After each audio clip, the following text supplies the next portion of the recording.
भामे, सत्य भामे, काय हो?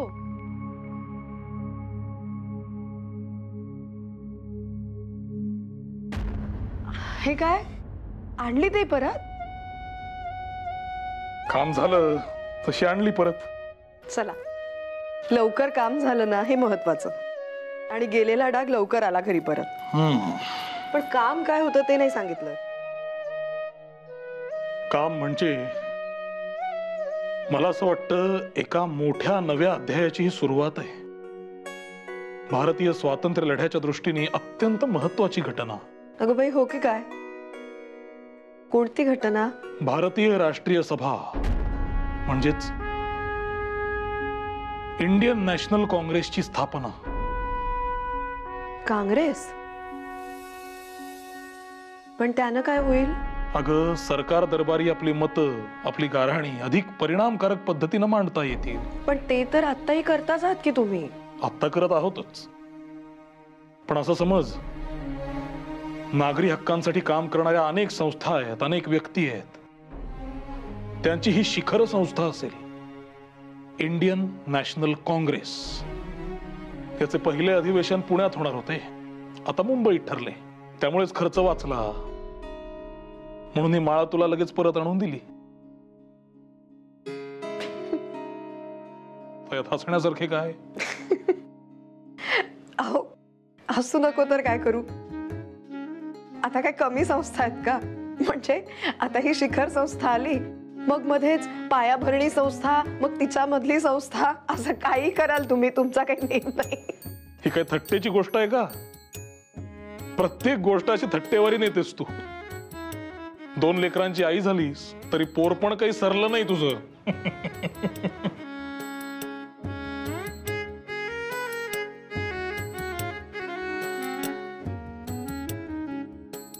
काँग्रेस बाकी काही म्हणा, टिळकांची भूमिका मला आज पटली. विचारांमधला स्पष्टपणा असायला हवा ना, तर तो असा असायला हवा. हो, समाजात राहायचं तर समाजाच्या चालीरीतीनं धरून राहायला नको. केळकर, अहो चालायचंच. 4 भांडी एकत्र आली की कधी ना कधी ती एकमेकांवर आदळायची आणि आवाज हे व्हायचेच. काळजी काय घ्यायला हवी? त्या आदळण्यामुळे भांड्यांवर पोचे पडत नाही ना, ही. मान्य नाही. टिळक आणि आगरकर दोघेही मातब्बर माणसं. दोघांचे विचारधारा अगदी भिन्न असतील, पण दोघांचा स्नेह मात्र वाखाणण्याजोगा आहे. हा, पण मला टिळकांचे विचार पटतात. नाही काय, समाज सुधारणा महत्वाची, पण ते करत असताना कौटुंबिक आणि धार्मिक हानी होत नाहीये ना, याकडे लक्ष द्यायला हवे. बरोबर. तुम्हास तो रखमाबाईंचा खटला आठवतो ना? रखमाबाई राऊत ना? अहो तो खटला कसा विसरेन मी? देशातला पहिला फारकतीचा खटला.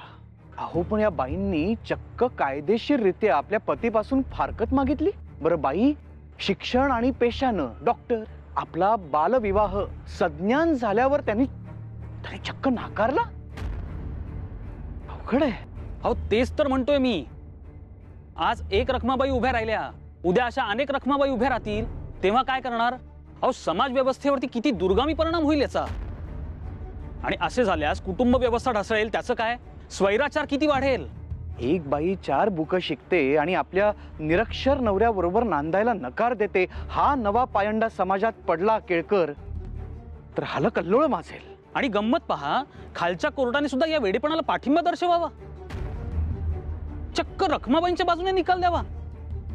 अहो कोर्टाचं राहू द्या एक वेळ बाजूला, पण केसरीची काय भूमिका होती? पण केसरीने सुद्धा त्या रखमाबाईंना पाठिंबा दर्शविला. रखमाबाईंच्या भावनांचा आदर करायला हवा अशी भूमिका घेतोय आपण. केळकर, इथं मात्र मी थोडी दुरुस्ती करतो. हे पहा, ही भूमिका केसरीची नव्हती. ही भूमिका आगरकरांची वैयक्तिक भूमिका होती आणि विशेषतः टिळकांनी त्या भूमिकेचा आदर केला आणि स्वतः त्या भूमिकेच्या विरोधात असतानाही. आता वरच्या कोर्टाने दुसरं काय केलं? रखमाबाईंच्या समोर 2 पर्याय ठेवले. एक तर पतीकडे नांदायला जावं, अन्यथा 6 महिन्यांची कैद. आणि या बाईने 6 महिन्यांची कैद स्वीकारली, परंतु या बाईने आपली भूमिका सोडली नाही. एक वेळ कैद झाली तरी 72, पण जो विवाह माझ्या संमतीशिवाय झाला आहे त्या ठिकाणी त्या पतीकडे मी नांदायला जाणार नाही अशी भूमिका घ्यावी तिने. हे असं कोर्टात ठणकावून सांगायला ते कचरले नाहीयेत. अनेक लोकांनी या खटल्या दरम्यान प्रत्यक्ष भेटून आपली स्पष्ट नाराजीही व्यक्त केलेली आहे. अहो तेच म्हणतोय मी, केसरीची भूमिका ही आगरकरांची भूमिका हे एकदा झालंय. आपण या प्रकरणातून काहीही धडा न घेता हे नाणावली प्रकरणाचं आग्या मोहोळ आपण पुन्हा उठवलंय असं मला वाटतंय. ते आम्हासही पटते हो केळकर. आपण पत्र का सुरू केले? समाजात बदल घडावे या हेतूनेच ना. पण बदल असे काही एका रात्रीत घडत नाही. त्यासाठी थोडा वेळ, थोडा धीर धरावा लागतो. नाहीतर समाजात, कुटुंबात स्वैराचार वाढेल नाही का? आगरकरांनी थोडं सबुरीनं घ्यायला हवं होतं, एवढंच. हेच तर म्हणतोय आम्ही पण. ठीक आहे, निघूया. आधीच खूप उशीर झालाय.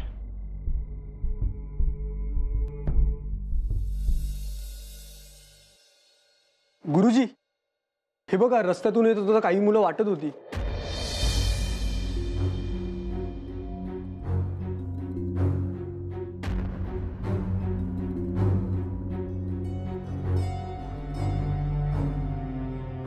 वाह, काय बळवंतराव, काय पत्रकात?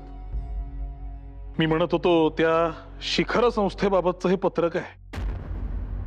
त्या संस्थेची पुण्यात सभा होणार होती म्हणालो होतो ना मी. हो, ती राष्ट्रीय विचारांची समन्वय साधणारी संस्था, त्याबाबतच बोलत आहात ना आपण? Indian national Congress. Indian national Congress. याची सभा आधी पुण्यात होणार होती, आता मुंबईत होणार आहे. त्याबद्दलचं हे पत्रक. मी असं ऐकलं होतं की इतर इलाक्यातल्या सार्वजनिक सभांचे प्रतिनिधी बोलवलेत या कॉन्फरन्ससाठी. अगदी बरोबर ऐकलत तुम्ही. या सभेचा उद्देशच असा आहे की हिंदुस्थानातील सर्व इलाक्यातील अतिशय महत्वाचे सामाजिक विषय मांडून त्यावर उहापोह करणे. याबाबत सामान्यांचे जे काही हक्क आहेत ते सरकारकडून मागून घेणे आणि ते हक्क संपादित करण्यासाठी काय उपाययोजना कराव्या लागतील त्यावर चर्चा करून पावले उचलणे. आणि एकदा का ते हक्क संपादित झाले की सबंध हिंदुस्थानात परस्परांच्या मदतीने कार्य सुरू करणे. तुम्हाला सांगतो बळवंतराव, अशा देशव्यापी संस्था आता सुरू करणं हे एक मोठं पाऊल उचललंय. कसं आहे, 100 लोकांनी 100 बाजूने आरडाओरडा केला तर त्यांनी काही साध्य होत नाही. उलट त्या गदारोळामध्ये महत्वाचे मुद्दे बाजूला राहतात. या अशा शिखर संस्थेमुळे एकमुखाने मागण्या केल्या तर त्याला जोरही येतो. होय तर म्हणूनच एकच मोठा देशव्यापी आवाज उठवायलाच हवा. म्हणून तर इंडियन नॅशनल काँग्रेसची स्थापना केली ॲलन ह्यूमने. खरं तर आपल्या सार्वजनिक सभेचं काम देखील याच पद्धतीचं. आपली व्याप्ती पुण्याबाहेर आहेच, परंतु या संस्थेमुळे कामाचा आवाका देशभर वाढेल यात काही शंकाच नको. आणि अशा संस्थांना एकत्र घेऊन काम करण्याने कलौ संगे शक्तीही याची प्रचिती येईल. त्यामुळे सुधारणेला एक गती मिळेल. अर्थात सुरुवातीला लुटूपुटूचे खेळ होतील, लगेच काही पार्लमेंटचं स्वरूप त्याला मिळायचं नाही. पण अशी पावलं उचलल्या वाचून गत्यंतरही नाही. पण आता नुसतेच अर्ज आणि विनंत्या याखेरीज कडक धोरणही राबवायला हवे असे माझे मत आहे. आपली लष्करी ताकद आता निर्माण व्हायला हवी. कूटनीती सांगते आपलं बळ दिसलं की शत्रू अर्धा गारद होतो. नाही नाही नाही नाही नाही, इथे मात्र माझा तात्विक विरोध आहे आपल्याला. हे बघा, विरोध व्हायला हवा, परंतु तो सनदशीर मार्गाने. लष्करी मार्गाने विरोध करायला आपल्याकडे तेवढं बळही नाहीये आणि ते करण्यात नाहक वेळही व्यर्थ जातो. नाही नाही नाही नाही हो, हे असं कसं म्हणता तुम्ही? उद्या आपला देश स्वतंत्र झाल्यानंतर लष्कर निर्मिती ही आपल्यासाठी अटळ असेलच ना. मग त्या दृष्टीने आत्ताच पावले उचलायला सुरुवात केली तर बिघडले कुठे? लष्कराच्या दहशतीखाली आपण पाणी प्या.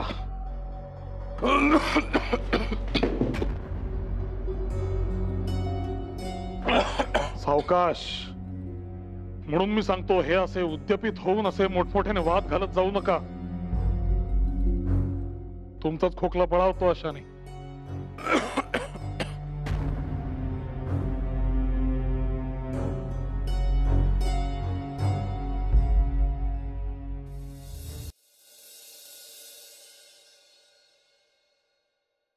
काय कोणाला बरं नाहीये? ताप कोणाला आलाय? हा, आता चाटण दिलंय ना तर ते खाऊन लवकर लवकर बरं व्हायचं. हा अहो, यशवंताचा ताप काही कमी होत नाहीये बघा. चाटण दिले त्याने जर उद्यापर्यंत फरक नाही पडला तर आपण याला दाखवायला न्यायचं का?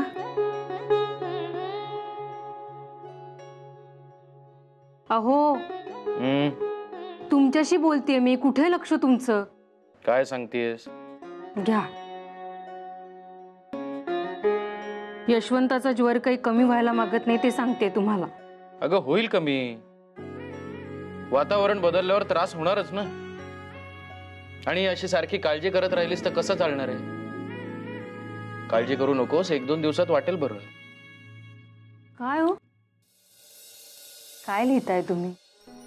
नाही, मगापासून बघतेय मी, भान हरवून लिहिताय. हा अगं, काव्यशास्त्र आणि व्याकरण या विषयावर एखादं पुस्तक लिहावं असा विचार आहे.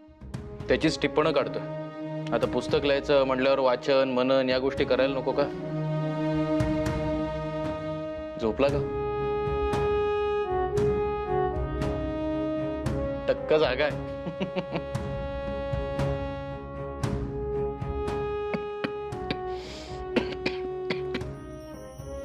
अहो, तुम्ही विश्रांती घ्या बरं. केवढी दगदगती. हे असं आजार पण अंगावर काढणं बरं नव्हे. दगदग केल्याशिवाय दुसरा काही पर्याय आहे का? दिवसभर इतर कामामुळे वेळ मिळत नाही, मग रात्री असं बसावं लागतं. इलाज नाही. अहो, एखादा होतकरू मदतनीस ठेवायचा मदतीला. मदतनीस? हे चोचले परवडणार आहेत का आपल्याला? चोचले कसले?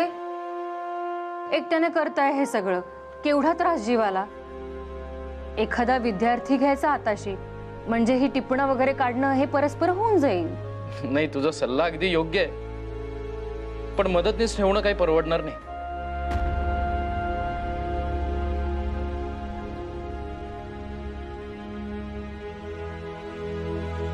यशोदा, असे काय पाहताय? नाही हा, नाही बाई, मला अगदी जेमतेम ते क ला क लावून वाचता येतं. मी नाही बाई. बघ, अगदी मनातलं ओळखलंस की नाही माझ्या? अगदी उत्तम मदतनीस होशील तू, खरंच सांगतोय. अहो, तुला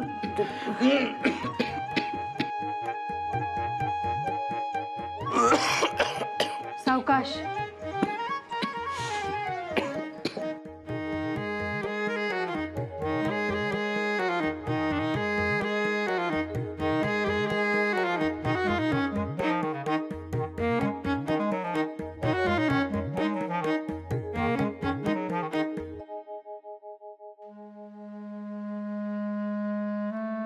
एवढा ज्वर असताना ही मस्ती केवढी.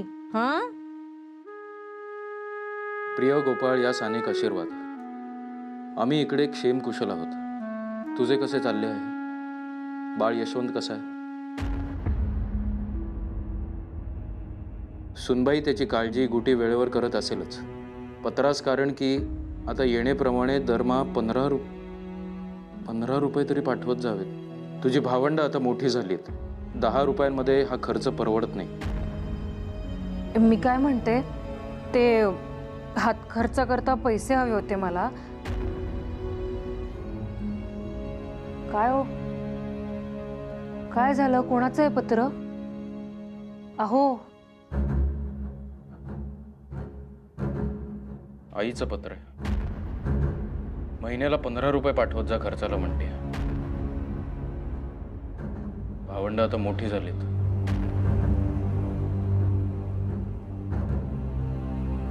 ते तुम्हाला पगार वाढवून नाही का मिळणार? नाही म्हणजे आपला खर्च पण वाढता झालाय आता. थोडा पगार वाढून मिळाला तर कसं म्हणजे आधार मिळेल. बघूया, आत्ता तरी आईला पैसे पाठवून देऊ. तू काय म्हणत होतीस मगाशी? नाही, काही नाही.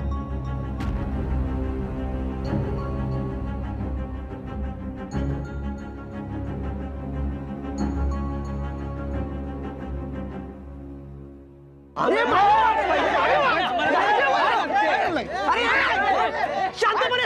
समजत नाहीये तुम्हाला? हाणामारी करून जर प्रश्न सुटणार असतील ना तर आम्ही तयार आहोत दोन हात करायला. संयमाला काही मर्यादा आहे की नाही? आणखी किती वेळा समजावून सांगू तुम्हाला? 2 दिवस, फक्त 2 दिवस थांबा, पैसे येतील. मालक काही गाड्या उडवत किंवा चैनी करत फिरत नाहीयेत. तुमची काळजी आहे ना त्यांना तुमच्याहून जास्त आहे. प्रसंगी स्वतःच्या घरी चूल पेटवणार नाही, पण तुमचे पैसे काही बुडवणार नाहीत ते. तू त्यांचाच चमचायस रे, तू त्यांचीच कौतुक करणार. ए धरा रे याला.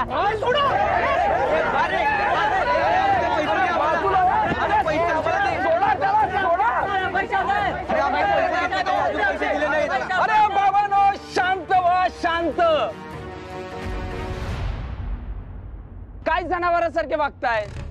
शोभत का तुम्हाला? अरे बाबांनो, ह्या अगोदर तुमचे पगार बुडवले आहेत का? नाही ना? मग गेले 2-4 वर्षात जे घडलं नाही ते आज घडेल का? आठवड्याच्या आठवड्याला तुमचा पगार मिळतो ना? मग आता मालक अडचणीत असताना 2-4 दिवस इकडे तिकडे झाले तर आभाळ कोसळणार आहे का? हे बघा, मला दंगा नकोय. तो सांगतोय ना, 2 दिवस धीर धरा. मग धरा ना धीर. हे बघा, 2 दिवसात जर तुमचा पगार नाही मिळाला ना तर बघू. हेच सांगतोय मी. त्यांच्या तेल बुद्धी मेंदूत घुसेल त्या शपथ. एकाच दुसरा दिवस पुढे मागे होईल. आम्हाला काही पद प्रतिष्ठा आहे की नाही? ठीक आहे, ठीक आहे. तरुण पोरं आहेत, गरम डोक्याची आहेत. या वयात अंगात रग ही असतेच. चला रे, आपण 2 दिवस वाट बघू. चला, कामाला लागा.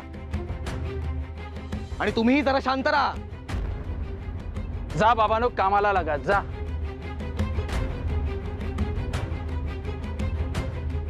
चल तू पण आतमध्ये. शांतपणे समजून सांगत होतो की बाबांनो 2 दिवस कळ काढा, पगार मिळेल. पण नाही, त्यांना मारामारीच करायची होती. मी तरी किती ऐकून घेणार? दीनानाथ, मला 2 ठोसे लगावले तर मी एक तरी देणारच ना. पण मुळात हे सगळं प्रकरण मारामारीपर्यंत गेलं कसं? कुरबुरी सुरूच होत्या गेले काही दिवस. माझ्या कानावरही येत होतं की पगार नाही मिळाला तर काम थांबू, असं कामगार म्हणत होते. पण मग मी विचार केला की एखादा दिवस काय होतंय ते बघू पैशांचं, आणि मग बोलू कामगारांशी. पण त्या आधीच हे माती भडकलेले कामगार आले आणि असं काहीतरी करून गेले. घडला प्रकार मीही पाहिला बळवंतराव.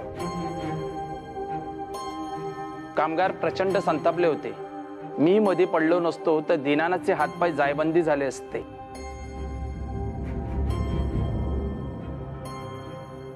थोडक्यात निभावलं हे नशीबच. नाही नाही नाही, मी कामगारांशी बोलतो एकदा. हा असा प्रकार पुन्हा घडता कामा नये. आपली अडचण काय ती नेमकी आपण त्यांना समजावून सांगूया, आणि त्यांचे पैसे बुडणार नाही असं आश्वस्तही करूया. सध्या मी त्यांची समजूत घालून त्यांना शांत केलंय. पण बळवंतराव, आपल्याला काहीतरी हालचाल करावीच लागेल. ऑगस्ट महिन्यापासून केसरी, मराठा, आर्यभूषणच्या छापखान्यात कुरबुरी सुरू झालाय. कामगारांमध्ये दिवसेंदिवस असंतोष वाढत चाललाय. आज आता येथे अनायासे आपण सगळे मालक मंडळी आहोत. मला काही गोष्टी तुमच्याशी स्पष्टपणे बोलायच्या आहेत.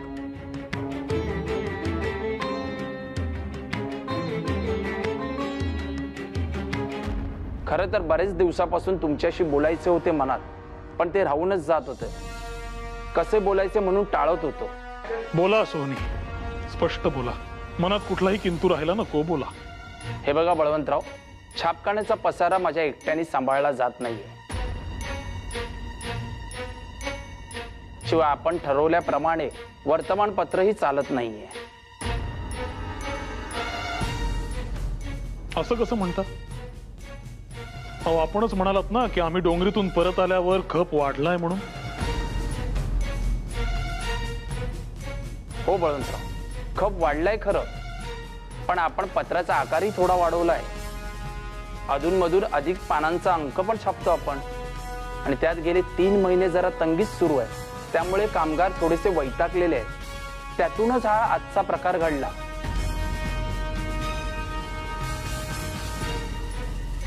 कामगारांनी या भाषेत दिनानाशी बोलायला नको होतं. पण बळवंतराव, मी खरंच सांगतो, आता मला हे काम झेपेनासं झालंय.